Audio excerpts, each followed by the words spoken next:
Bien, ahí estamos grabando. Buenas tardes, vamos a continuar con una nueva sesión del curso. Y bueno, un aviso, acabo de subir, se me había olvidado subir las clases, las últimas dos clases, así que las subí junto con el PowerPoint.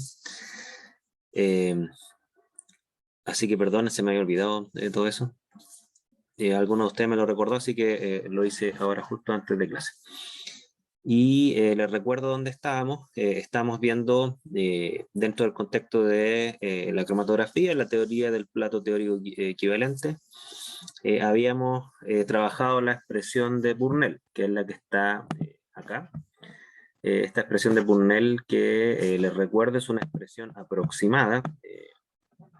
Nos permite a nosotros comprender cómo variaría la resolución dadas ciertas modificaciones, tanto físico-cinéticas como termodinámicas.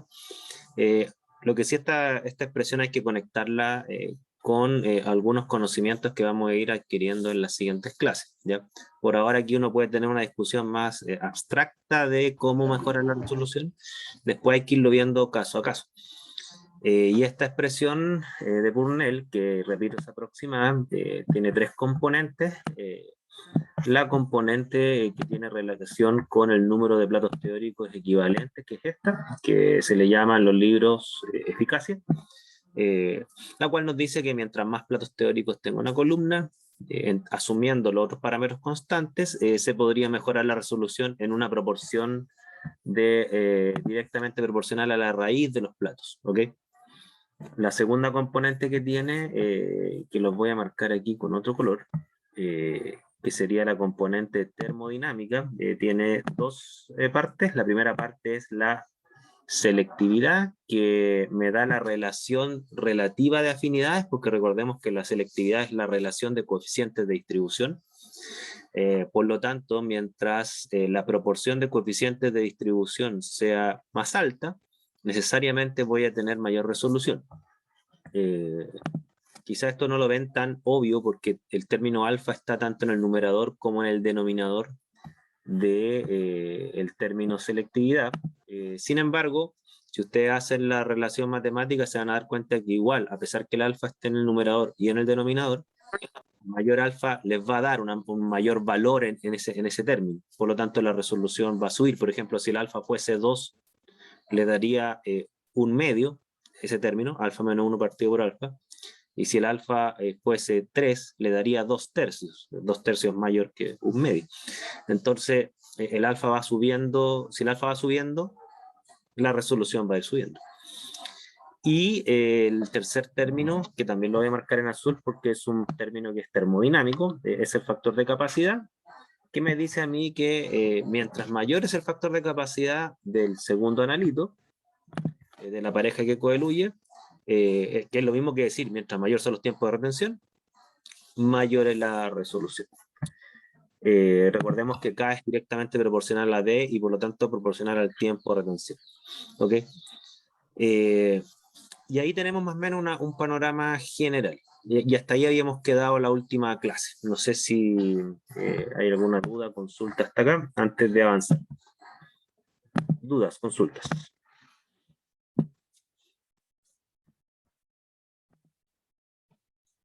¿No?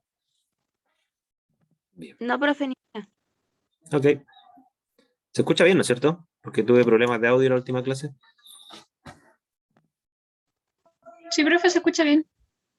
Súper.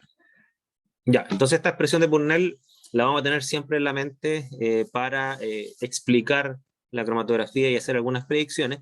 Sin embargo, tenemos que trabajarlo un poco matemáticamente. Entonces, vamos a ir por partes. Número 1, recuerden, hay dos expresiones de resolución. La de abajo, que es la exacta, la cual me permite calcular una resolución dado un cromatograma, y la de arriba, que es aproximada, asume que los anchos de las señales son iguales, y que me permite entender de qué depende la resolución. Ese es el valor de la expresión de Burnell. Yo recalco mucho eso porque, repito, algunos libros tienden a calcular la resolución con la expresión de arriba, cuando se calcula con la de abajo. No tiene sentido calcularla con la de arriba. No digo que esté malo matemáticamente, da una resolución más o menos aproximada, pero no tiene sentido sentido conceptual calcular con la de arriba. Si yo tengo un cromatograma, tengo que calcular la resolución con la de abajo. ¿Para qué voy a utilizar una expresión aproximada que es más compleja incluso en términos de cuántas operaciones matemáticas tengo que hacer? O sea, tiene un gasto energético mayor y además la solución es aproximada, ni siquiera es exacta. Entonces, por eso es más adecuado calcular con la de abajo. Por lo tanto, no se confundan con los libros que sobreabusan de la expresión de Purnell. ¿Ya? Ahora, para que ustedes se hagan una idea, lo que nos muestra la expresión de Purnell, por ejemplo, en el contexto de los alfa, es que, y aquí por favor si entienden el gráfico, y si no lo entienden me dicen, porque estos gráficos no son tan obvios. ¿Qué muestra este gráfico? Muestra en el eje Y, tiempos de retención, en el eje X, pH. ¿Ok? ¿Para qué? Para dos analitos, son dos ácidos carboxílicos. Y lo que muestra, si ustedes se dan cuenta, es que a medida que yo aumento el pH, el tiempo de retención cae. ¿Ya? Ese es un patrón súper común en las cromatografías que retienen especies neutras. Vamos a ver que hay un tipo de cromatografía que retiene solo especies neutras. Entonces, claro, si yo voy aumentando el pH, y por lo tanto un ácido carboxílico se va a deprotonar y va a adquirir una carga negativa sobre su pKa, pues bien, su tiempo de retención va a ir disminuyendo por cuanto no se retendría en una cromatografía de ese tipo. Repito, cromatografía que retiene especies neutras. Para ese tipo de cromatografía se entiende este gráfico. Ahora, ¿qué es lo importante de esto? Fíjense, y aquí viene la conexión entre la termodinámica y la expresión de Purnell, así que si hay que discutir este gráfico la mitad de la clase lo discutimos, ¿ok?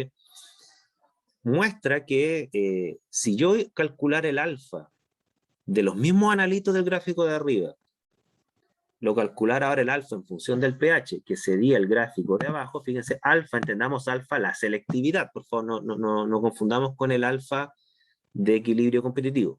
El alfa de selectividad, y voy a ponerlo acá lo más, aquí, selectividad, para no confundir, ¿ok? Si calculamos el alfa de selectividad en función del pH basado en el gráfico de arriba, nos muestra que el alfa, la selectividad, es mucho mayor a pH 3, ¿ok? Que a pH, por ejemplo, cercano a 5. La selectividad cae de 1,5 a 1, ¿ok? Entonces, primero, entienden la descripción del gráfico. Ahora después le voy a hacer preguntas explicativas y predictivas, pero quiero ir al nivel descriptivo primero. ¿Entienden la descripción del gráfico? ¿Qué quieren decir sus ejes?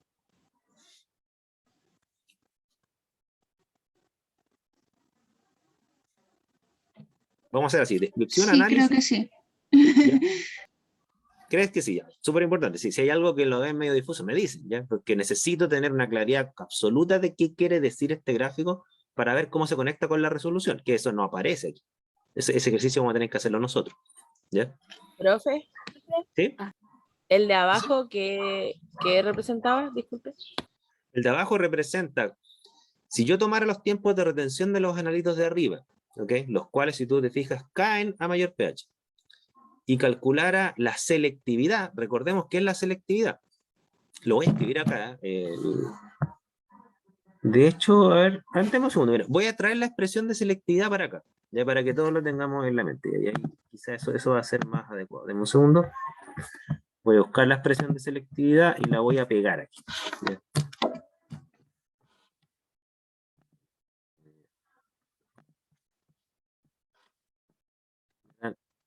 Unos pocos segundos y lo hago muy rápido. Aquí la encontré, la voy a copiar y la voy a pegar.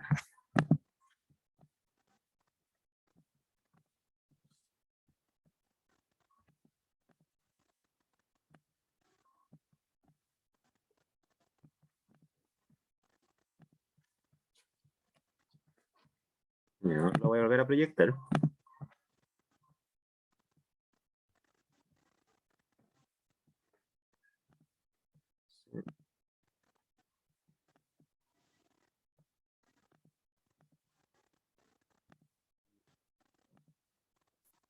Aquí. Ahí está. Entonces, fíjense. Si yo tomara los tiempos de retención que me entrega el gráfico de arriba, ¿ok? Aquí están todos los tiempos de retención que me entrega el gráfico de arriba en función del pH, ¿ok? Si yo tomara estos dos tiempos que están acá, entendiendo que el tiempo muerto de la columna, sea cual sea esa columna, es constante, es decir, si yo cambio el pH, el tiempo muerto no va a cambiar, ¿ok? Porque recuerden que ¿qué era el tiempo muerto? El tiempo muerto dependía del volumen muerto, y el volumen muerto es todo el volumen del cilindro que no está ocupado por fase estacionaria. Si yo cambio el pH, el volumen muerto no va a cambiar. Por lo tanto, si no cambia el volumen muerto, no cambia el tiempo muerto, ¿ok? Que sería el parámetro de la selectividad que está acá. ¿Estamos? Y por lo tanto, si yo tomara los tiempos de retención del gráfico de acá arriba y calculara la selectividad, me daría lo que está acá abajo. Este alfa representa el alfa de selectividad, ¿ok? Entonces, claro, ¿yo qué es lo que veo? Veo que, por ejemplo, a pH 3, donde los tiempos de retención son más distintos, ¿ok? Fíjense la diferencia entre el tiempo de retención a pH 3 del analito, que es el para-hidroxibenzoico, el ácido para-hidroxibenzoico versus el para-aminobenzoico. La diferencia de tiempo es bien grande, ¿ok? De hecho, es la zona donde la diferencia de tiempo es más grande. Por lo tanto, dada cómo está definido el alfa me da la relación de afinidades. Bueno, mientras más distintos son los tiempos, mayor me va a dar el valor de alfa. Por eso me da aquí un valor alto, sobre 1,5, ¿ok? Por ejemplo, cuando los tiempos se igualan, que sería este punto que está acá, que lo voy a marcar en otro color, en azul, cuando los tiempos se igualan, acá, por ejemplo, justo a pH 5. ¿Cuánto vale el alfa? Bueno, el alfa vale exactamente 1, porque el numerador de la selectividad, el numerador sería igual al denominador. Si los tiempos de retención de B y de A son iguales, bueno, alfa me va a dar 1. ¿Estamos? ¿Me siguen hasta ahí o no? Sí. Pero en el gráfico se muestra distinto.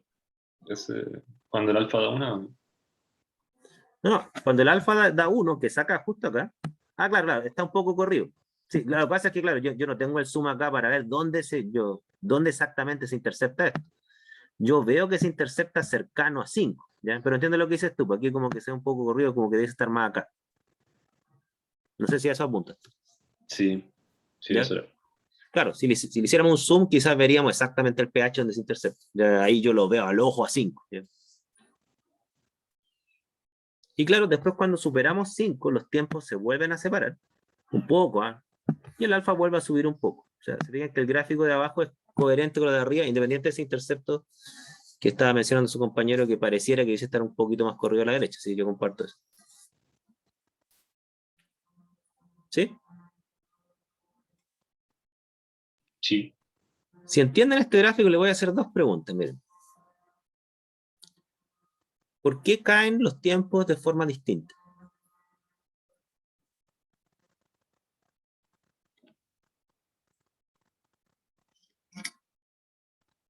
O sea, en el fondo, ¿por qué las curvas de los tiempos de retención del gráfico de arriba son distintas, tanto donde empiezan como las pendientes donde caen? No caen en la misma proporción. La selectividad. ¿Eso afecta a la selectividad? Sí, afecta a la selectividad. Ahora, ¿por qué? Ahí como dice Tomás, es por los pKa. No tienen el mismo pKa. O sea, no es lo mismo que una especie tenga un pKa de 4 y otra de 6, ¿no es cierto? Versus que las dos tengan pKa exactamente igual a 4. Si las dos especies tuvieran exactamente el mismo pKa, necesariamente deberían variar su tiempo de retención por deprotonación en las mismas zonas de pH. De hecho, si ustedes son buenos observadores, ustedes deberían decirme, estoy al tiro la palabra Mary, deberían decirme cuál de las dos especies tiene un pKa más bajo. Mary. Profe, tiene que ver con lo que estamos hablando ahora, pero es con respecto a la parcial 1. ¿Se podría ¿Sí? decir que dependiendo igual que uno, no sé si está bien la relación, pero si uno notaba que menor era el alfa, mayor era el rendimiento?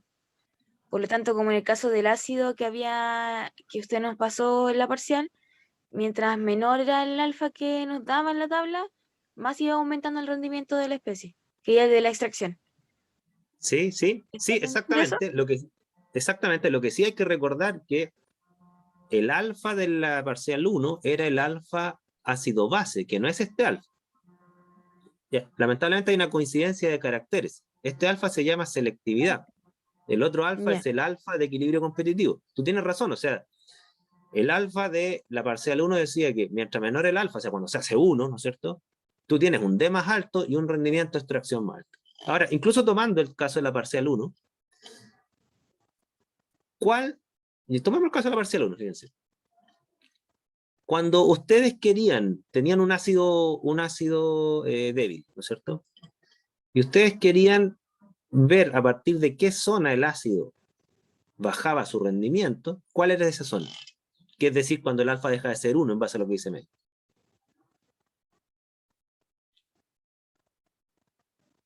Cuando el D condicional caía. Cuando el pH empezaba a ser mayor al pK. Cuando H era mayor al pK, ¿no es cierto? En el caso de los tiempos, para este ejemplo es lo mismo. O sea, ¿cuándo los tiempos de retención caen? Cuando el pH es mayor al pK suave. ¿Por qué? Porque el analito se deprotona y pierde afinidad por la fase estacionaria. ¿Se fijan que la lógica es la misma? La lógica es exactamente la misma. Yo tengo que saber qué especie se retiene, número 1, la neutra, la cargada, hay distintos tipos de cromatografía. Yo tengo que decir cuál especie se retiene y por qué. Yo a este ejemplo les tengo que dar esa información. Las neutras se retienen. ¿Ya? Y luego viene la segunda pregunta, ¿y en qué zona termodinámica esa especie, la que se retiene, predomina, en donde yo esperaría tiempos más altos entonces? ¿Ok? Ahora, este gráfico que estamos viendo al revés, yo les doy el gráfico y ustedes tienen que hacer el ejercicio inverso, es decir, ya, ¿qué me muestra este gráfico? Que los tiempos caen a mayor pH. Por lo tanto, ¿qué me está diciendo el gráfico? Que la que se retiene es la especie neutra. ¿Ok? Eso me está diciendo el gráfico. ¿Estamos? Si yo miro esos gráficos, ¿cuál de las dos especies debería tener un pKa más bajo? Esa era la pregunta que había quedado pendiente. La del par hidroxibenzoico. Sí, exactamente. Lo ven todo, ¿no?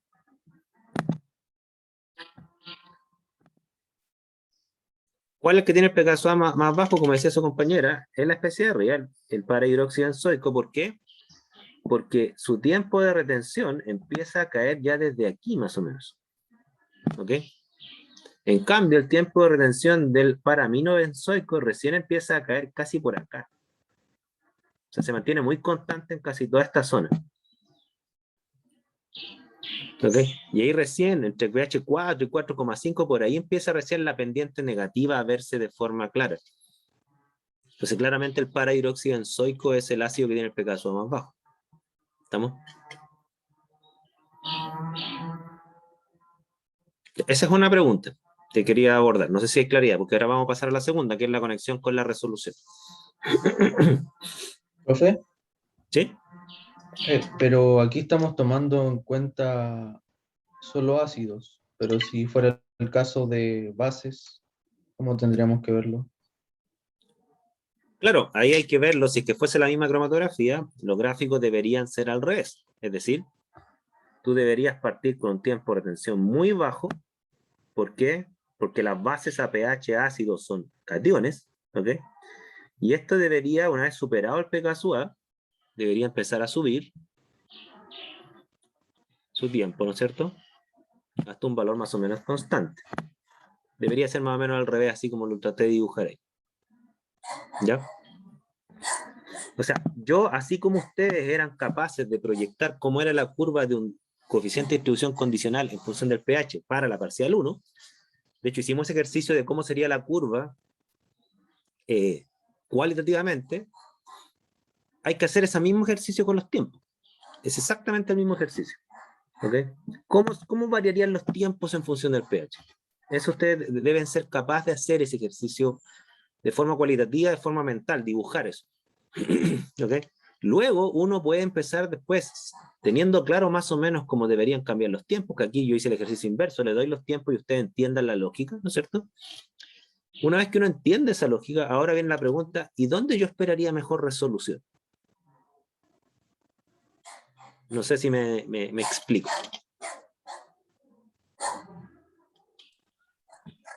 Esa es la segunda pregunta. ¿Dónde sería mejor la resolución? ¿En qué zona de pH?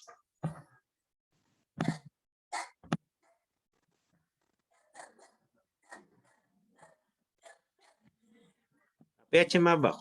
Christopher dice a pH más bajo. Yo estoy de acuerdo, ¿Ok? Ya, y ahí viene el tema, ¿no es cierto? Como dice Christopher, a pH más bajo. ¿Por qué? Porque la diferencia de los tiempos es mayor, ¿ok? Es lo mismo que decir que la selectividad es mayor. ¿Ok? No sé si me siguen esa idea. Decir que la diferencia de los tiempos es mayor es lo mismo que decir que la selectividad es mayor. Porque, ¿por qué dos especies tienen tiempo de retención tan distintos? Porque sus coeficientes de distribución son distintos. Y recordemos que la definición original de alfa, la conceptual, no la cromatográfica, que es la que pegué aquí, es que alfa, la selectividad, es la relación de coeficientes de distribución entre dos especies, que coeluyen. O sea, sería el coeficiente de distribución del para-hidróxido benzoico dividido por el coeficiente de distribución del para-amino benzoico, en esa zona de pH. ¿Ok? Ahora, ¿qué gracia tiene esto? Que si bien es cierto, yo mirando el gráfico de arriba podría decirle a ustedes, mira, aquí la resolución es mejor. Mirando el gráfico de abajo, yo les podría decir cuánto mejora con la expresión de Purnell. Porque si partimos, supongamos, de una resolución, perdón, de un alfa de 1 a pH cercano a 5, y yo les digo, ¿cuánto aumenta la resolución si bajo el pH de 5 a 3? ¿Ustedes qué es lo que deberían tener en la cabeza? Que estamos subiendo el alfa de 1 a 1,5. Y la expresión de Purnell a mí me dice cuánto aumentaría la resolución si el alfa aumenta. Esa es la gracia que tiene la expresión de Purnell, que me permite establecer una proporcionalidad y además cuantificar esa proporcionalidad. ¿Cuánto debería mejorar la resolución si yo cambio el pH, por ejemplo? Para este ejemplo. Eso es lo que vamos a ir trabajando en el curso. Yo ahora estoy haciendo solamente una reflexión conceptual de la expresión de Purnell. No le estoy diciendo a ustedes que con esta discusión ustedes ya saben hacer cálculos. No, vamos a ir después viendo caso a caso cómo hacer predicciones cuantitativas y todo el tema.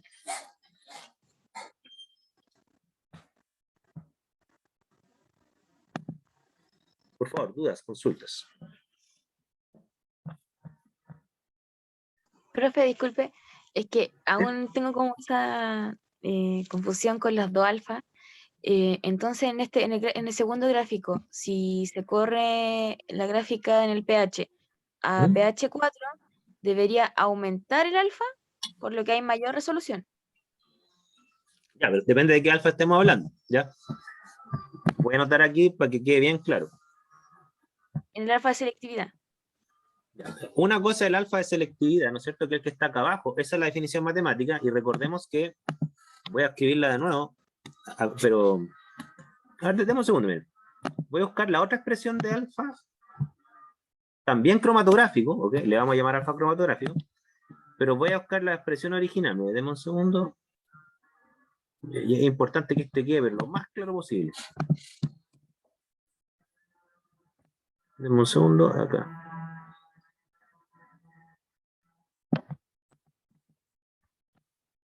Para acá, por acá.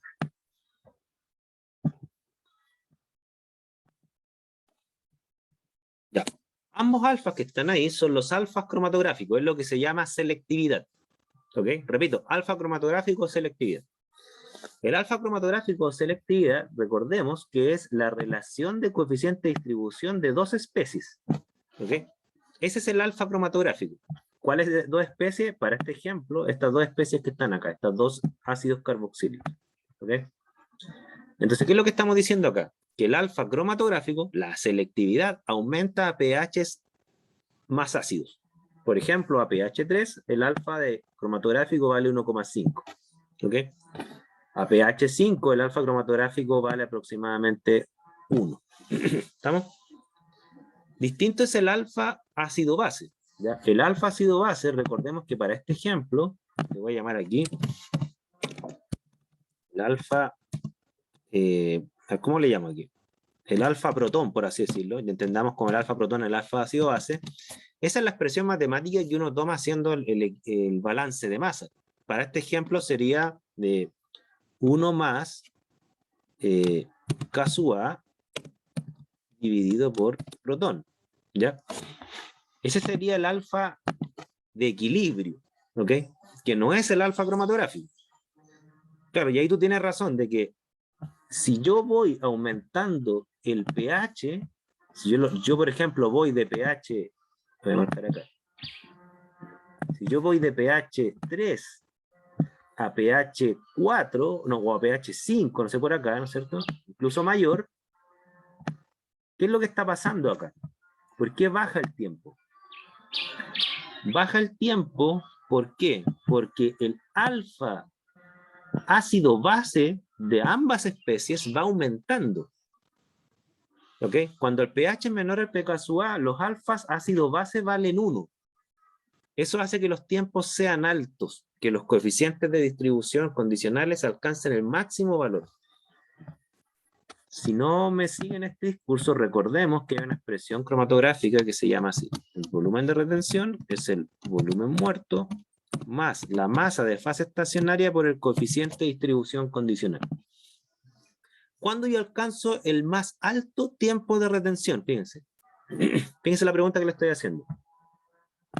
En este ejemplo, ¿cuándo yo alcanzaría el máximo tiempo de retención?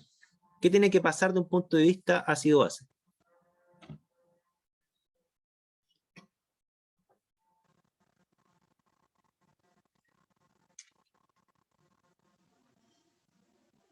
¿Cómo, profe? Repito la pregunta. Estamos claros que para este ejemplo lo que se retienen son las especies neutras, ¿no es cierto? Por lo tanto, ¿qué debería pasar de un punto de vista ácido-base para que mis especies, ambas, alcancen el máximo tiempo de retención? Ya, como dice Christopher, tienen que estar protonadas ambas especies, es decir, el pH tiene que ser menor al pK sub. ¿Ok? Dicho de otra forma, las especies tienen que ser neutras, y son neutras a pH menor al pK sub. ¿Ok? ¿Qué significa esto? ¿Qué significa esto respecto del alfa ácido base? ¿Qué significa lo que dice Christopher respecto del alfa ácido base? ¿Qué significa?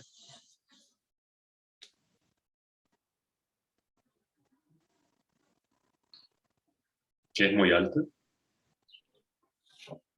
No. Es 1.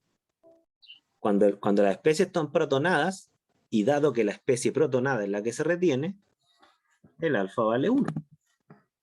O sea, la forma en la cual la especie alcanza su máximo tiempo de retención, punto de vista químico, es cuando la especie es neutra.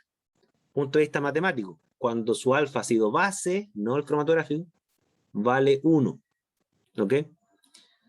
¿Qué implicancias tiene esto para la expresión de volumen de retención? Si yo le digo, explíqueme lo mismo que me acaban de decir, pero utilizando la expresión de volumen de retención.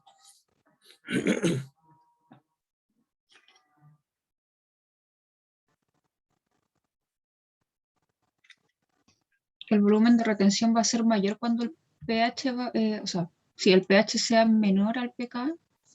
¿Sí? Dale. Termina la... Falta... una... Logra así una mayor selectividad de la técnica. No, fíjate, La olvidémonos de la cromatografía. selectividad cromatográfica por ahora, olvidémonos de eso. Estoy hablando exclusivamente del tiempo de retención. Hasta ahí está tu discurso bien, ¿no es cierto?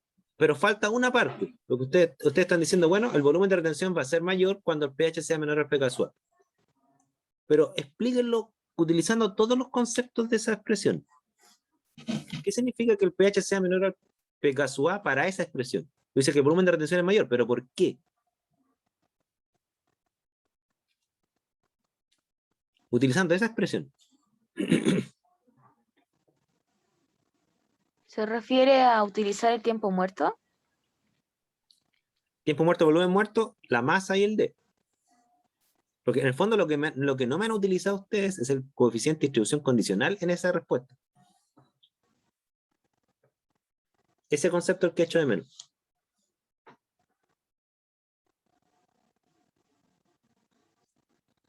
Miren, los voy a ayudar. Pista. ¿Aumentaría la afinidad con la fase estacionaria? Sí. Y esa frase que tú lo pusiste como pregunta, pero efectivamente es una afirmación correcta, tiene que ver con el D condicional. Pista. Esto viene de la primera parte del curso, parcial 1.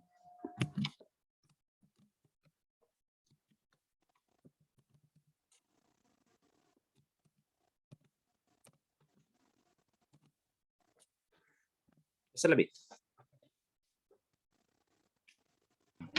Como el alfa es 1, el D va a ser igual al coeficiente de reparto.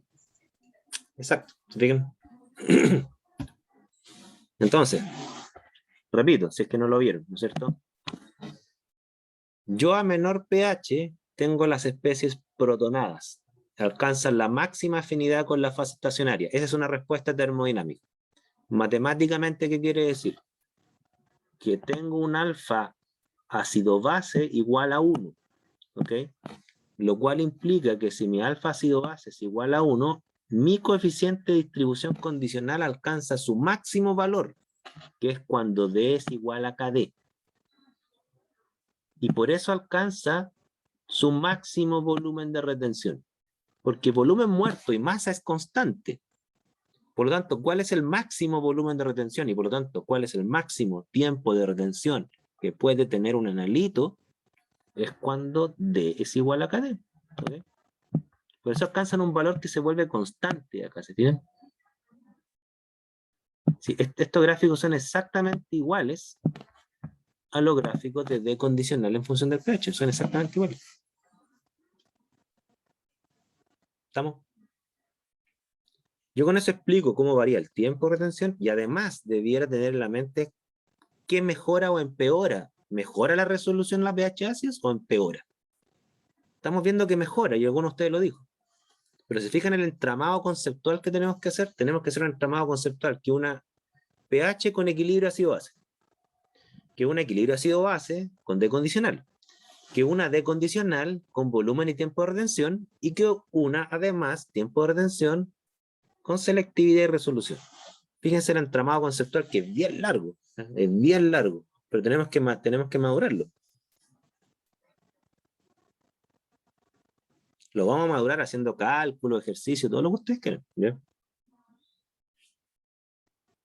Pero quiero si lo ven primero a nivel conceptual, ¿ya? Así como que ya, que ustedes digan, sí, estoy entendiendo que estos conceptos más o menos como están conectados, quizás ustedes me van a decir, no estoy en posición de hacer un cálculo, algunos quizás van a decir sí, otros van a decir no, no estoy en posición de hacer un cálculo, pero por lo menos quiero que digan, entiendo más o menos cómo se están conectando estas cosas, ¿ya? Pero si no la entienden, yo les dije, no tengo ningún problema en tomarme la mitad de la clase en discutir esto, o todas, no sé, da lo mismo. ¿Ya?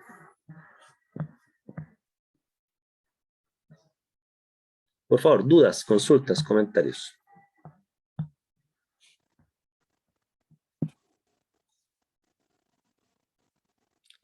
Estamos uniendo analítica 1, equilibrios competitivos, con la primera parte del curso, equilibrios competitivos en 2 fases, y su relación con el D condicional.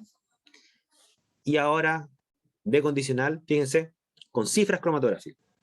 Yo les dije a ustedes, el D condicional es el que abre la termodinámica de la cromatografía. Eso es lo que estamos haciendo ahora.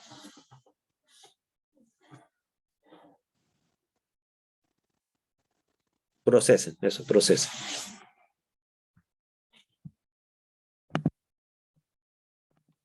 Ya. Se están enfrentando ahora a la complejidad del razonamiento termodinámico en cromatografía. Es una complejidad de muy alto nivel desde mi punto de vista. Pero yo creo que, bueno, lo sé por experiencia, con las sesiones que tenemos, yo creo que vamos a lograr un patrón de maduramiento suficiente para un profesional.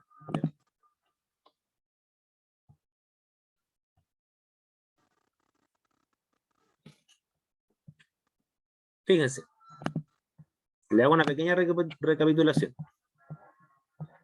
Si yo quiero mejorar la resolución a través de este término, ¿Cómo dijimos que se podía hacer? Ese término, recordemos, es un término físico-cinético. Entonces, si yo les dijera, ¿saben qué? No me toquen la termodinámica, déjenme los pH constantes, déjenme las polaridades constantes, no me toquen la termodinámica. Mejórenme la resolución de forma físico-cinética. Súper. Ustedes van a decir, ah, ya, hay que aumentar n. Sí, pero ¿cómo aumentamos n? ¿Qué dijimos? La dispersión. Disminuyendo Controlando la la dispersión. dispersión. ¿Ya? Vamos a ver una teoría que se llama la teoría cinética, que vamos a ver cómo controlamos la dispersión. En el fondo, cuáles son los procesos que gobiernan la dispersión y por lo tanto cómo podemos controlarla. Dentro de lo posible, no se trata de que podamos controlarlo todo. ¿Ya? Súper. Vimos ahora este término. Si yo les digo, no me toquen los parámetros físicos cinéticos, déjenme la dispersión tal cual, tóquenme la termodinámica, no. ¿Ya? ¿Cómo yo mejoro la resolución vía selectividad cromatográfica entonces? ¿Qué es lo que dijimos recién? Si ustedes quisieran, yo le dijeran, den una respuesta general, no solo para ácidos. ¿Ya? Denme una respuesta general ahora. En el fondo, ¿cómo yo aumento el alfa? Haciendo que el alfa ácido base sea 1 y por ende el KD sea igual al D. Ya, con eso que tú dices, Michelle, tú con eso lo que logras es aumentar al máximo los tiempos de retención, ¿ok? Lo cual, para el ejemplo que vimos, efectivamente ahí tú aumentas el alfa. Pero ¿qué es lo que pasa? ¿Dónde está el pero? Que yo le dije a ustedes, deme una respuesta general que no sea aplicable solo al caso de los ácidos, ¿ya? Si yo le dijera, respóndanme en general. Tener una especie neutra. Perdón, ¿qué dijiste? Disculpa. Obtener una especie neutra. No, mira, te estoy incluso diciendo más general aún. O sea, Ah. no todas las cromatografías, no todas las cromatografías retienen especies neutras. Ya, eso es lo que yo, fíjense, lo que dice Ignacio. En general, lo que ustedes tienen que lograr es una zona termodinámica, ya sea por pH, por polaridad, depende del analito, ¿ya? Donde aumente al máximo las diferencias de los tiempos de retención entre las dos especies que coeluyen. Eso es lo general. Para el caso de los ácidos, claro, está bien lo que tú decías, Michelle. O sea, para el ejemplo que vimos, bueno, la zona de este neutro, donde la diferencia de los tiempos sea más alto, esos pH ácidos. Para ese ejemplo, tu respuesta está bien. Y en general, la respuesta general sería aumentando la diferencia de los tiempos de retención. ¿Ok? ¿Me siguen hasta ahí?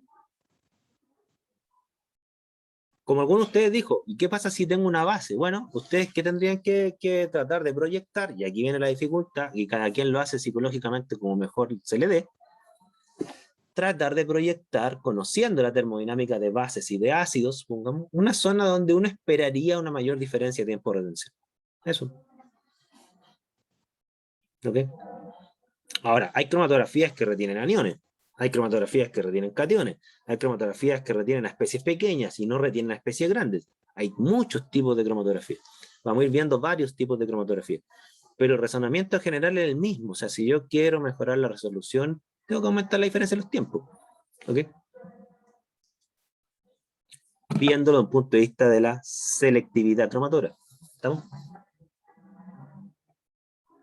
Por favor, dudas, consultas, comentarios.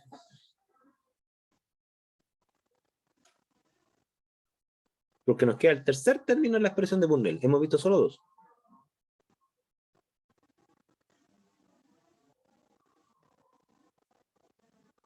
¿Sí? ¿No? ¿Algún comentario? ¿Sugerencia? Después le voy a mostrar un fotograma, vamos a hacer cálculo, ¿sí? Entonces,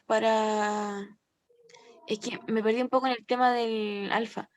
Cuando estaba explicando cómo se podía hacer una respuesta general para decir cómo puedo aumentar la resolución, entonces aumentando la diferencia en los tiempos de retención, uno mejora alfa y por lo tanto se mejora la resolución.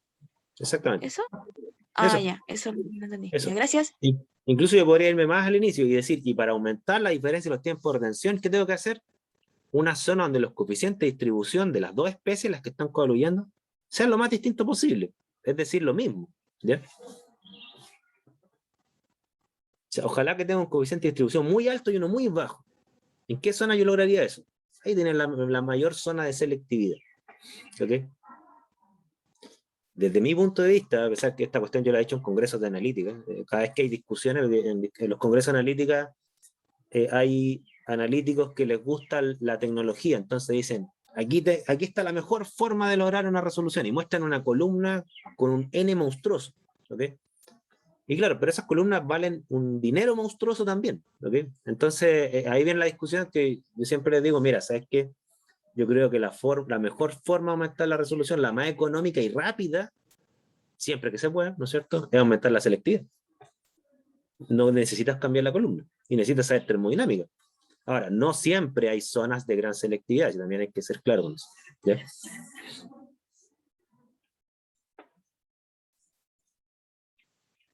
Después vamos a discutir cómo una columna o un sistema cinético logra una mínima dispersión. Hay dos formas de controlar la dispersión: con columnas buenas o con procesos cinéticos controlados. Vamos a ir viendo qué entendemos por columna buena, ya que eso obviamente que es algo que vamos a tener tiempo para discutir. ¿Ya?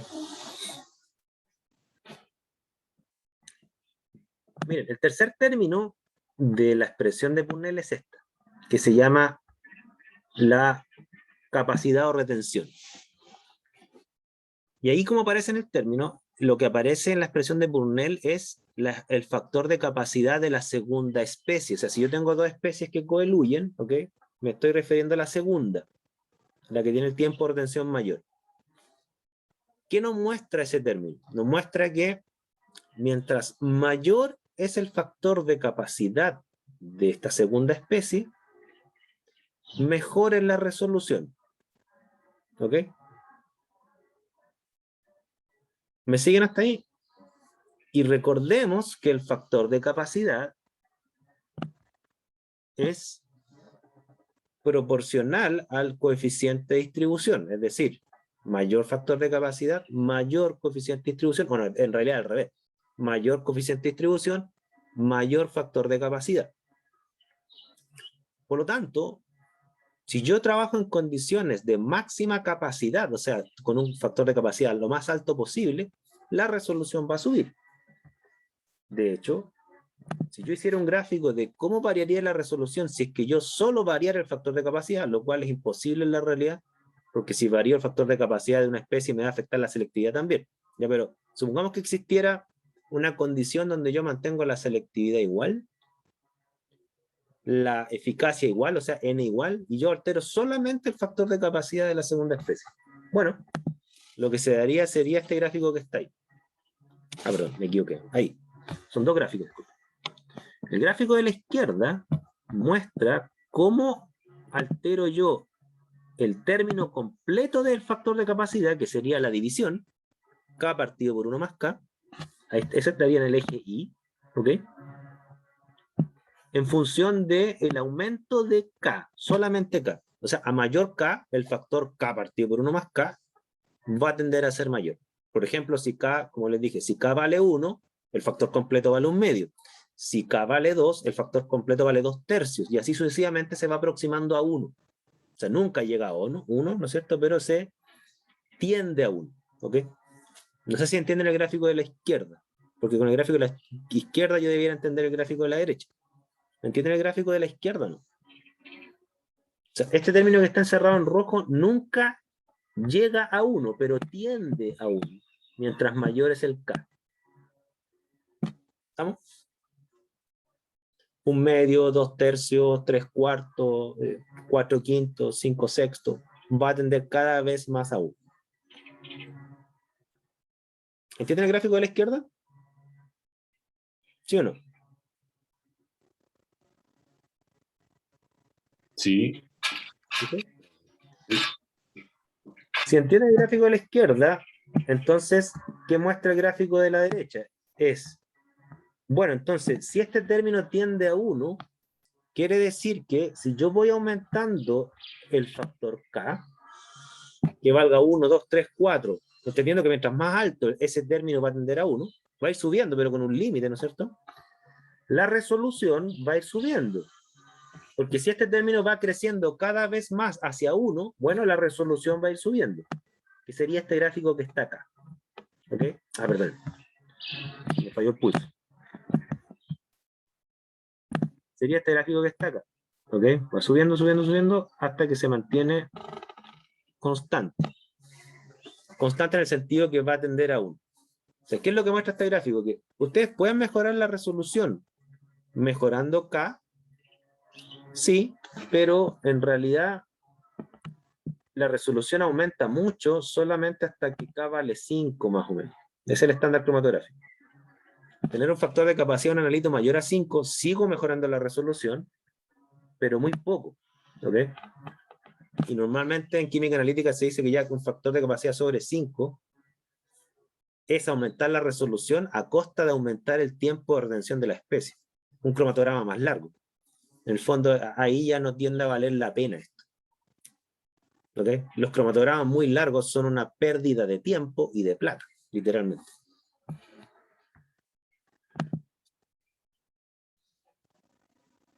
¿Me siguen hasta ahí? Ese es como el segmento de la expresión de Brunel, el más simple. Ningún término es simple en cromatografía, ¿ya? Digo el más simple comparado con los otros dos, que son más complejos de entender. Creo yo. Entonces, mientras más altos son los tiempos de retención, mayor es el K y mayor tienden a ser la resolución. Ahora, ¿conviene trabajar a los mayores tiempos de retención? Todo tiene un límite. Aquí en la cromatografía hay que poner un equilibrio, ¿ya? Entre aumentar la resolución mediante qué variable, teniendo claro en la cabeza no solamente lo que estamos discutiendo ahora, termodinámica y cinética, sino que teniendo claro una cuestión que los científicos nos forman re poco para esto. Reconozco que los químicos industriales tienen cierta ventaja, es entender la variable económica. ¿Okay? Porque si yo estoy trabajando en una empresa que produce dinero, ¿okay? Mayor tiempo es mayor pérdida económica. O mayores los costos de producción de mi servicio. ¿Y cuál es mi servicio? Información química, eso es lo que vendo yo. ¿Okay? Claro, si yo vendo información química y esa información química me cuesta 1 hora producirla, no es lo mismo que vender esa misma información química y me cuesta 2 horas en producirla. ¿Okay? El beneficio empresarial es menor. ¿Estamos? No sé si lo ven, ¿eh? Algunos me acusan que soy demasiado economicista.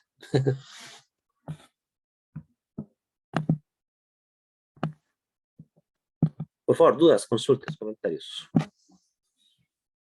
Entre paréntesis, mejorar un cromatograma es una herramienta para que ustedes pidan aumento de sueldo. Ustedes se volverían más productivos. Si ustedes están a cargo de un área cromatográfica y logran mejorar un cromatograma disminuyendo los tiempos, quiere decir que su productividad aumenta. Y esa es la mejor forma de pedir un aumento. Me volví un 30% más productivo. Por lo tanto, pido un aumento de sueldo.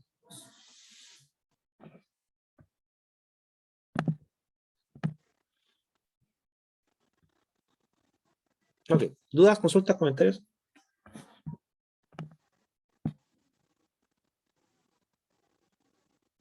No, profe. No. Ya, pongamos esto en práctica. Miren. Listo. Este cromatograma ya les parece conocido, ¿cierto? Ya lo trabajamos. Perfecto. Calculen todas las cifras de mérito cromatográficas que acabamos de ver. Todas. Y, dado que tenemos el tiempo acotado, ¿no es cierto? Cuando digo todas, me voy a referir a todas las cifras de mérito cromatográfica, pero de una pareja, ¿ok? Supongan esta pareja, la 4-5. Calculen todas las cifras de mérito cromatográfica que hemos discutido. ¿Están en posición de hacerlo? ¿Se siente con confianza? El tiempo de retención lo sacaríamos como así Sí. Al ojo, si quieren lo anotamos todo, lo que estimemos lo anotamos ahí, ¿ya? Para que esta estimación la compartamos todos por igual. Ya, sí, ¿Ya? eso me parece. Ya, entonces, por ejemplo, ¿cuánto le estiman al tiempo de retención de 5? De la especie 5. 0,7 o 0,6. te refieres al ancho. Sí. Ah, al ancho, ya, ok. Y el tiempo, también hay que anotar el tiempo. Así que su compañero dice que el ancho de la especie 5 vale 0,7. ¿Están de acuerdo? Minuto. ¿Cuánto vale el tiempo de redención de la especie 5? 1. No puede valer 1, porque fíjate que aquí es 12. 10. Ah, claro. Claro, 1 está por acá, pues ya. Sí. 9, 10. Ya. Algunos dicen 9, otros dicen 10. Ya. Pongamos 9,5. Ya. Una cosa así. Por retención de 5, vamos a poner acá R 9.5 minutos. Ahí tienen ustedes el parámetro de 5. De 4. 4 es una especie bien rara, yo soy honesto. Yo no sé cómo poner este cromatograma para vender una columna. Ya sea, aquí hay 2 especies coeluyendo. Yo creo que el tipo que inyectó esto no se dio cuenta. O sea, no sale un máximo, salen 2 máximos. Bueno, supongamos que esta fuese una señal simétrica decente, que no lo es. ¿Ya? No lo es. ¿Qué tiempo de retención le echan a 4? ¿Y qué ancho?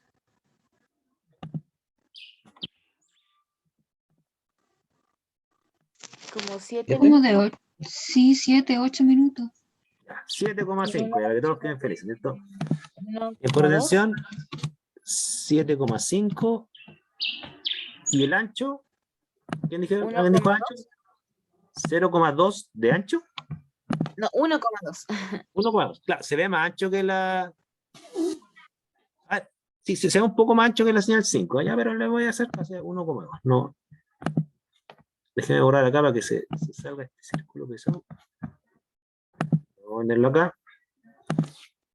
Le dé 1,2. Bien. ¿Necesitan algo más para hacer los cálculos?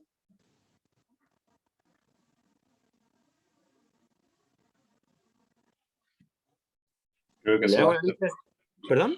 ¿Con eso Creo que basta? con sí. Los volúmenes. Si necesitan algo más, me dicen. ¿Ok? O sea, el cromatograma tiene toda la información, creo yo, pero no sé si la ven toda. ¿Ok? Por eso, láncense, pero recordemos la lista de cifras de mérito, ¿ya? Estamos hablando de N, H, K, selectividad, lo voy a poner así, selectividad, solución. ¿Estamos?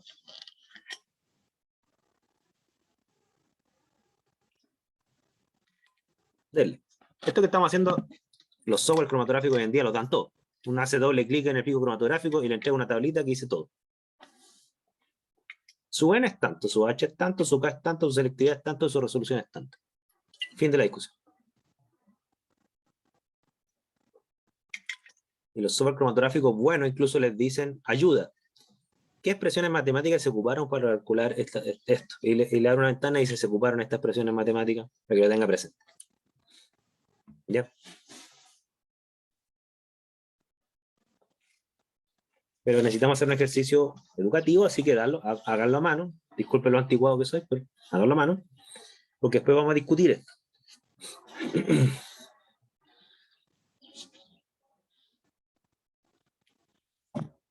Ya, tómense un tiempo.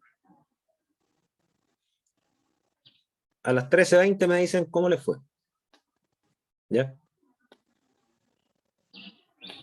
Y por favor, si necesitan algo, me dicen. En el fondo, esta es la segunda evaluación parcial que les voy a hacer. No para este gráfico, para otro. El largo de la columna, ¿cuál de esos datos sería de abajo? Ya. Bien. Por ahí quería que me fueran preguntando. Esta es la jerga cromatográfica. ¿Ya? Todas las columnas se expresan igual. ¿Qué quiere decir el primer número? Largo. ¿Qué quiere decir el segundo número? El diámetro. ¿Ok? ¿Qué quiere decir el tercer número? El tamaño de la partícula de fase estacionaria. ¿Estamos? Entonces, respecto a tu pregunta, el largo son 150 milímetros.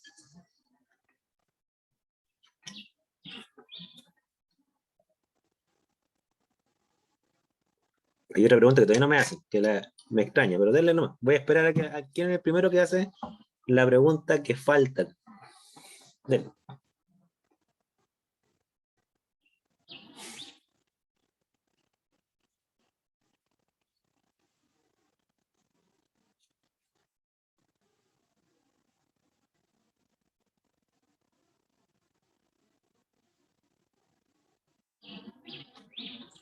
El tiempo y el volumen muerto. Falta eso, ¿no es cierto? Sí. Pero se puede estimar.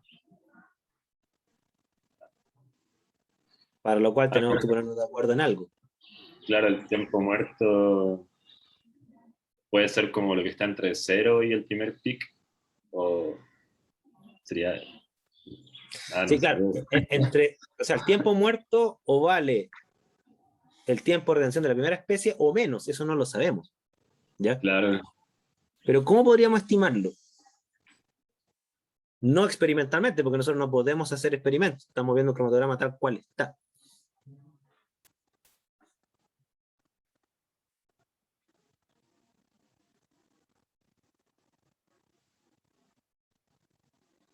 ¿Qué vimos? ¿Cómo uno estima teóricamente el tiempo muerto? ¿Podría ser con el volumen de inyección y el flujo? Ya, es con el flujo, sí.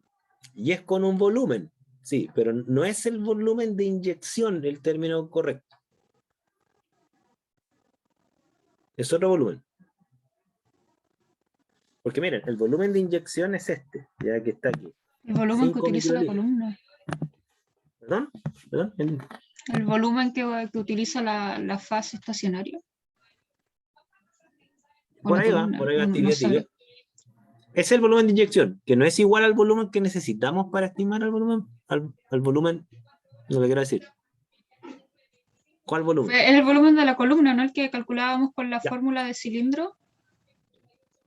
Ya, con la fórmula de cilindro calculamos el volumen de la columna. Pero ¿cuál volumen qué componente del volumen de la columna tiene que ver con el tiempo muerto? Porque no es todo el volumen de la columna. Claro, habría que restarle el volumen de inyección. No. No. El volumen de inyección es literalmente las gotitas que ustedes le agregan a la columna, que no ocupan casi nada del volumen de la columna.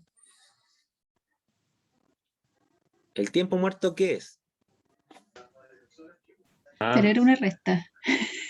se tiene que restar el flujo por el tiempo de toda la columna, los 12. Flujo por tiempo, por 12. Eso se le resta al volumen de la columna. No, ahí se confundieron. Ya, voy a tener que decirle la respuesta porque no me Profe, captaron esto. no tengo Sí, que sí. ver cuánto volumen hay antes de llegar a donde estamos trabajando. O sea, al volumen de la columna le restamos cuánto volumen ha llegado hasta el pic 4, que sería como lo que tenemos. Ya, vamos por parte. Mira, ya. Hay una cosa que ustedes dijeron que está bien. ¿Ya? Hay que estimar el volumen de la columna. Estímenlo. ¿Cuánto les da? Estímenlo. El volumen de la columna. Estímelo por favor en ml. Ya, y después voy a decirle el paso que les falta, que hay el segundo paso es donde están medios perdidos. ¿Ya? El primer paso está bien. Necesitamos el volumen de la columna. Sí.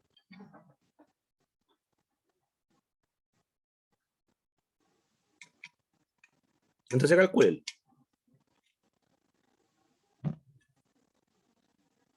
¿Necesitamos el volumen de la columna? Sí. ¿Para calcular qué? ¿El tiempo muerto? Sí. Pero solo con el volumen de la columna calculamos el tiempo muerto. No. Falta algo. ¿Ya? Pero vamos por partes. Volumen de la columna.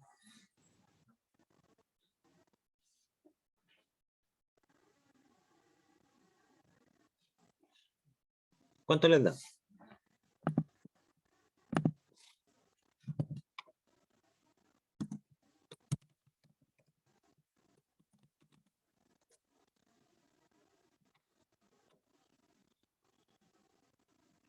¿Cuál es la ecuación de volumen de columna?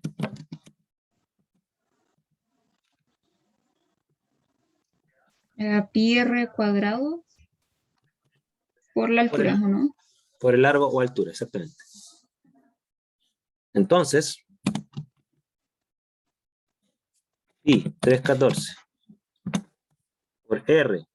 ¿Cuánto vale R?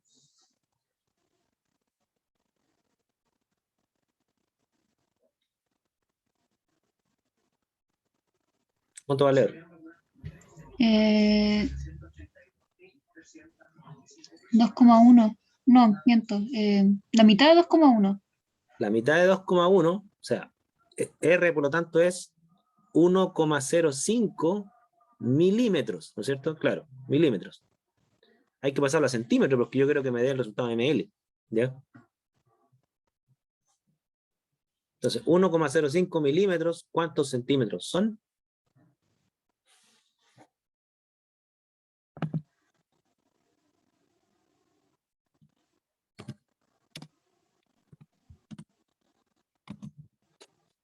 .105. Recuerden que 10 milímetros es un centímetro. ¿Ya?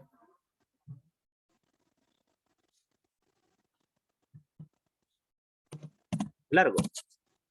En centímetros.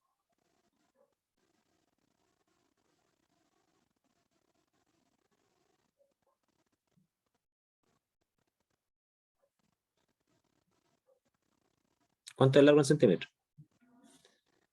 No es 1,5, es 15 centímetros. Recuerden que ustedes tienen 150 milímetros de largo y nunca se olviden de la conversión. 10 milímetros es un centímetro. 15 centímetros. Ah, perdón, y este 0,105 al cuadrado, porque es pi r cuadrado, disculpa. Se me fue el cuadrado. Y r cuadrado por el largo. Ahí está. Ahí les va a dar el volumen de la columna en centímetros cúbicos, que es más o menos un ml de acuerdo a los fisioquímicos. Los otros me dijeron que un ml no es igual a un centímetro cúbico, pero es casi igual. ¿Cuánto les da? Porfa, si viene el valor, porque aquí viene la discusión conceptual. Ya 0,519, ya voy a anotar este valor es bien interesante. 0,519 ml o centímetros cúbicos. Ya acéptenme por favor la aproximación.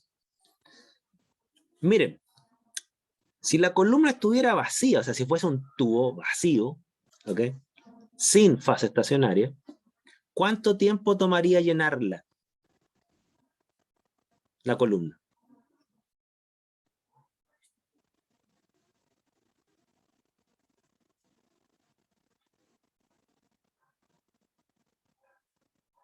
Repito la pregunta. Si el cilindro estuviese vacío, fuese literalmente un tambor, ¿no es cierto?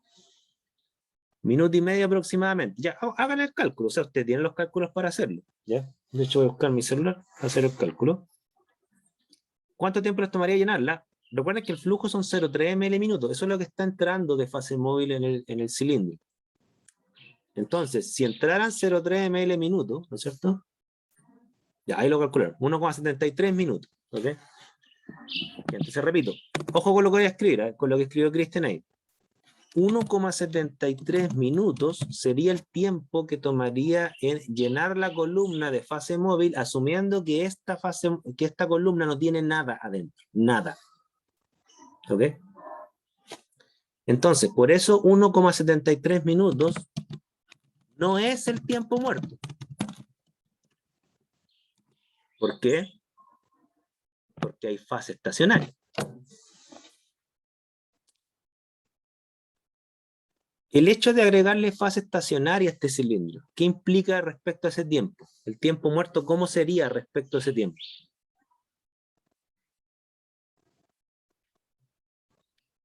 O sea, si ese tubo ahora tiene un sólido dentro, el tiempo para llenarlo sería menor. ¿Estabas bien al principio, Lucía? No sé por qué cambiaste la respuesta. Sería menor. Piensen ustedes. Olvídense de cromatografía. Tengo un tambor vacío y yo le pongo una manguera. Lo voy a llenar en un tiempo. Ahora pongan ese mismo tambor, pero lleno de piedra, y le ponen la manguera al mismo flujo.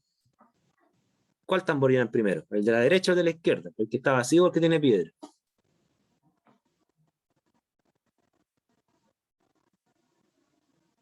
O sea, piénsenlo en la vida cotidiana.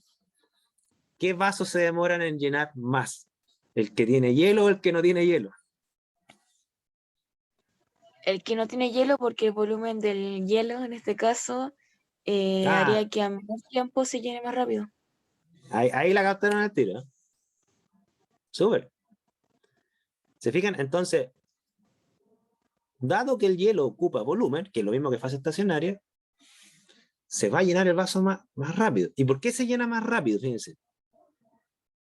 ¿Qué pasa con el volumen de lo que sea que ustedes tomen cuando le echan al vaso? ¿Qué pasa con ese volumen?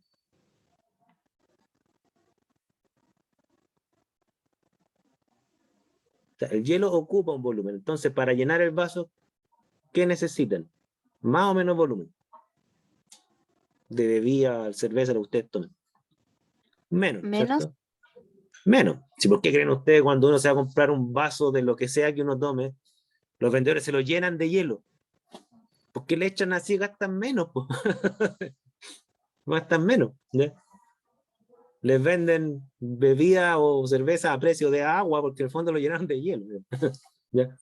Bueno, no sé si alguien ha trabajado en esta de comida rápida. Mi señora trabajó cuando era joven en el McDonald's y me decía que la orden era llenar de hielo los vasos. Es como, ¿Por qué? es Para como gastar menos jugo en bebida. polvo. Jugo en polvo. ¿Ustedes conocieron los jugos en polvo? Esa cuestión es como el siglo pasado. Creo que sí todavía se venden. Todavía se venden. Ah, ya, me aburguesé, ya no los conozco. Cuando era chico me los comía. Los jugos Yupi. Sí, sí. De hecho vendían pastillas de jugo Yupi prensadas, me acuerdo cuando era chico. Bueno, entonces, el tiempo muerto es el tiempo que toma en llenar la columna, entendiendo que tiene fase estacionaria, no que es un tubo vacío. Entonces, ¿de qué tenemos que ponernos de acuerdo ahora para estimar el tiempo muerto? Entendiendo que el tiempo muerto no es unos 73 minutos, es menos que ese. ¿Por qué es menos que ese? Porque no vamos a llenar la columna con 0,519 ml. Eso sería si la columna está vacía. Vamos a llenarla con menos volumen, porque hay fase estacionaria. Es como el vaso con hielo. ¿Ya? Entonces, ¿en qué tenemos que ponernos de acuerdo? Y lo dije yo en clase, se lo olvidó. ¿Cuál es el acuerdo que ¿Cómo? hay? Para estimar el tiempo muerto, ¿en qué tenemos que ponernos de acuerdo entonces entre nosotros? Para estimarlo, teóricamente, una estimación. ¿Qué aproximamos? Los platos teóricos. No se llama plato teórico, ¿no? El volumen de la fase estacionaria. El volumen de la fase estacionaria. Tenemos que ponernos de acuerdo más o menos cuánto hielo tiene el vaso, literalmente. ¿Cuánta fase estacionaria tiene el tubo? Normalmente, las estimaciones dicen, mira, va entre un 0,4, un 0,6. O sea, si la columna tuviera, pongámonos de acuerdo, un 60% del volumen de la columna fuese fase estacionaria, por lo tanto, ¿cuánto sería el tiempo muerto? Repito, si nos ponemos de acuerdo que el 60% del volumen de la columna está ocupado por fase estacionaria, ¿cuánto sería el tiempo muerto? La diferencia con el volumen de la fase móvil, ¿o no? ¿Esa diferencia cuánto es?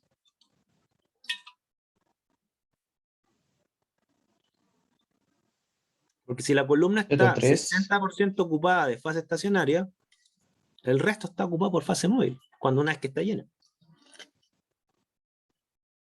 ¿Ok? ¿Se fijan? Entonces, si yo les digo que el 60% del volumen de la columna está ocupado por fase estacionaria, quiere decir que el resto lo va a ocupar la fase móvil, 40%.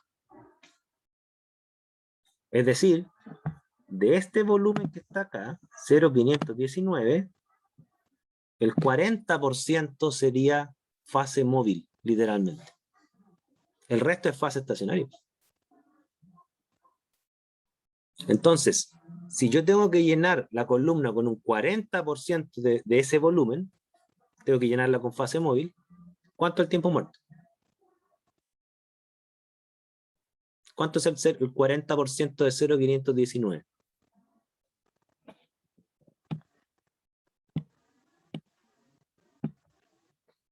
¿Cuánto le da?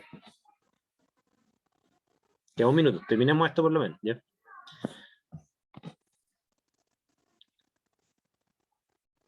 Ya, Cristian le dio 0,692 minutos.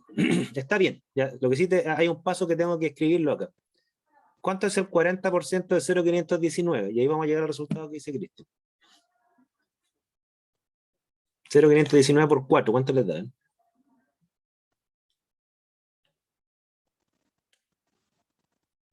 0,2. Ya. Entonces, lo que les da acá es que, asumiendo un 40% de volumen, que sería el que no está ocupado por fase estacionaria, eso da 0,2 ml. Ahí está. 0,2076. 0,208. Ya vamos a utilizar 3 cifras significativas nuevas. ml, ¿ok? Y claro, si el flujo es 0,3 ml minuto, ¿ok? Agregar ese volumen, que ese es el volumen muerto, 0,208 ml sería aproximadamente el volumen muerto, es decir, todo lo del cilindro que no está ocupado por fase estacionaria, literalmente los intersticios del hielo en el vaso, ¿no es cierto? Bueno, si este es el volumen muerto, y lo voy a escribir acá, el tiempo muerto es pasar ese volumen muerto a tiempo con el flujo, y el flujo se los da, 0,3 ml minuto, y ahí debería dar el valor que le dio a Cristian, si es que sus cálculos están bien, yo creo que están bien porque son coherentes, 0,692 minutos, 0,693 ya. Vamos a escribirlo acá, entonces, dado que 1,73 no es el tiempo muerto, si es que una fracción de este es el tiempo muerto, bueno, 0,693 minutos.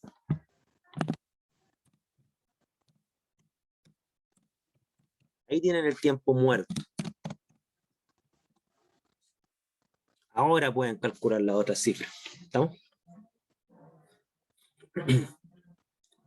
La vamos a terminar mañana, ya porque nos pilló la hora.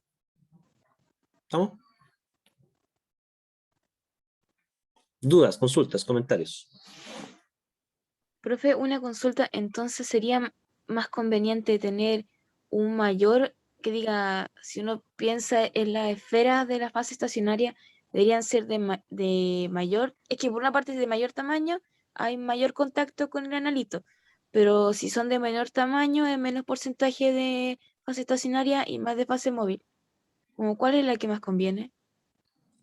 Desde un punto de vista en cuál ocupas menos, el cual te deja menos volumen muerto, ¿esa sería como tu pregunta? ¿O cuál te Sí. separa mejor? ¿Cuál separa mejor? ¿Cuál separa mejor? Mira, generalmente desde un punto de vista físico, porque tu variable es física, o sea, ¿qué te conviene más? ¿Más fase estacionaria o menos fase estacionaria? La respuesta en general, físicamente hablando, asumiendo que todas las otras variables son constantes, a ti te conviene más fase estacionaria porque eso te va a dar más platos. ¿Ok? Ahora, cuando tú llenas más una fase, un cilindro con partículas grandes, con partículas chicas, en el fondo, ¿qué vaso te queda más lleno de hielo? ¿Cuando los hielos son grandes o cuando los hielos son chicos?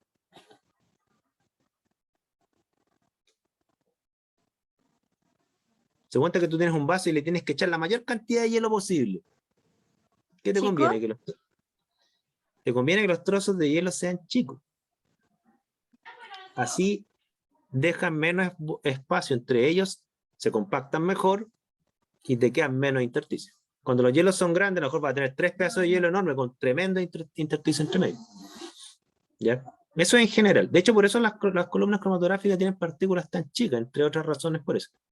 Te da más plato, te da más homogeneidad, menos dispersión, etc. Vamos a irlo viendo. Ah, ok, muchas gracias. ¿Ya?